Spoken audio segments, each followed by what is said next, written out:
ಮಿಂಚು ಮತ್ತು ಜಾದೂಕಲ್ಲು. ಒಂದೊಮ್ಮೆ ಕಾಡಿನ ತುದಿಯಲ್ಲಿ ಚಿಕ್ಕ ಮಿಂಚು ಎಂಬ ಕುತೂಹಲದ ಹಸಿರು ಬಣ್ಣದ ಚಿಕ್ಕ ಮೊಲವಿತ್ತು. ದಿನವೂ ಕಾಡಿನಲ್ಲಿ ಆಟಾಡುತ್ತಾ ಹೊಸದೇನಾದರೂ ಕಂಡುಹಿಡಿಯುವ ಶೌಕತಿದ್ದ. ಒಂದು ದಿನ ಮಿಂಚು ಕಾಡಿನಲ್ಲಿ ಹಾರಾಡುತ್ತಾ ಇದ್ದಾಗ ಒಂದು ಬೆಳಕೇ ಹೊಳೆಯುವ ಕಲ್ಲು ಸಿಕ್ಕಿತು. ಅದನ್ನು ಎತ್ತಿಕೊಂಡ ತಕ್ಷಣ ಕಲ್ಲಿನಿಂದ ಮೃದುಧ್ವನಿ ಕೇಳಿಸಿತು. ಮಿಂಚೂ, ನಾನು ಜಾದೂಕಲ್ಲು. ಒಳ್ಳೆಯ ಕೆಲಸ ಮಾಡಿದರೆ ಮಾತ್ರ ನಿನ್ನ ಒಂದು ಆಸೆ ನನಸಾಗುತ್ತೆ. ಮಿಂಚು ಆಲೋಚಿಸಿ ನೋಡಿತು. ಕಾಡಿನಲ್ಲಿ ಹಲವು ಪ್ರಾಣಿಗಳು ದಾಹದಿಂದ ಬಳಲುತ್ತಿದ್ದರು. ಕಾಡಿನ ಹಳ್ಳ ಒಣಗಿ ಹೋಗಿತ್ತು.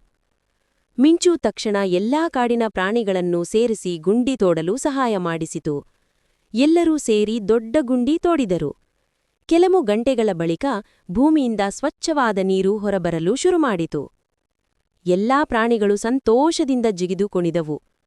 ಮಿಂಚು ಜಾದೂ ಕಲ್ಲನ್ನು ಕೈಯಲ್ಲಿ ಹಿಡಿದಾಗ ಕಲ್ಲು ಹೇಳಿತು, ಮಿಂಚು, ನೀನು ಮಾಡಿದ ಕೆಲಸ ತುಂಬಾ ಒಳ್ಳೆಯದು. ಈಗ ನಿನ್ನ ಆಸೆ ಹೇಳು.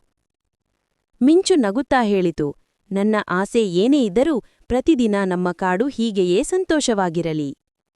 ಅಷ್ಟೇನೋ, ಜಾದೂಕಲ್ಲು ಮಿಂಚಿನ ಕೈಯಲ್ಲಿ ಕಮಲದ ಹೂವಿನಾಗಿಯೇ ಮಾರ್ಪಟ್ಟಿತು, ಸಾಂತ್ವನ, ಶಾಂತಿ ಮತ್ತು ನೆಮ್ಮದಿಯ ಸಂಕೇತವಾಗಿ.